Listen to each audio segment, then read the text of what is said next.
વિજ્ઞાન તારા વહેતા વારી પ્રભુલાલ દોશીની કલમે. આપ સાંભળી રહ્યા છો શાબ્દી દોશીના સ્વરમાં. બાળક હતા ત્યારે શું બન્યું તે આપણે શાથી ભૂલી જઈએ છીએ? આપણું મગજ ઘણી વિશિષ્ટ અને વિવિધ પ્રકારની શક્તિઓ ધરાવે છે. જેમ જેમ આપણું મગજ જૂનું થતું જાય, વધુ શ્રમ અને કવાયત કરતું જાય છે, તેમ તેમ આ શક્તિઓ એટલે કે ફેકલ્ટીઝનો વિકાસ થતો જાય છે. યાદશક્તિ પણ તેમાંની એક છે. જે યોગ્યતાનો યાદશક્તિ સાથે સંબંધ છે તેનો ઉપયોગ કરવાથી જ આપણે પદાર્થો કે બનાવોને યાદ રાખી શકીએ છીએ.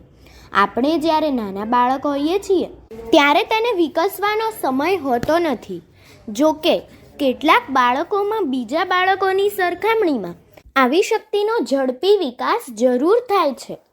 તદુપરાંત આપણે જ્યારે બાળક હોઈએ છીએ ત્યારે જે કંઈ ઘટનાઓ બને છે તે બધી ઘટનાની અગત્ય આપણા માટે સરખી જ હોય છે. તે વખતે કઈ બાબતો આપણા માટે મહત્ત્વની છે અને કઈ બાબતો મહત્ત્વની નથી તે આપણે સમજી શકતા નથી અને દરેક બાબતો આપણને સરખી જ અગત્યની લાગે છે. યાદશક્તિનો મોટો આધાર બને ત્યારે મગજ ઉપર તેની કેવી અસર પડે છે તેના પર છે.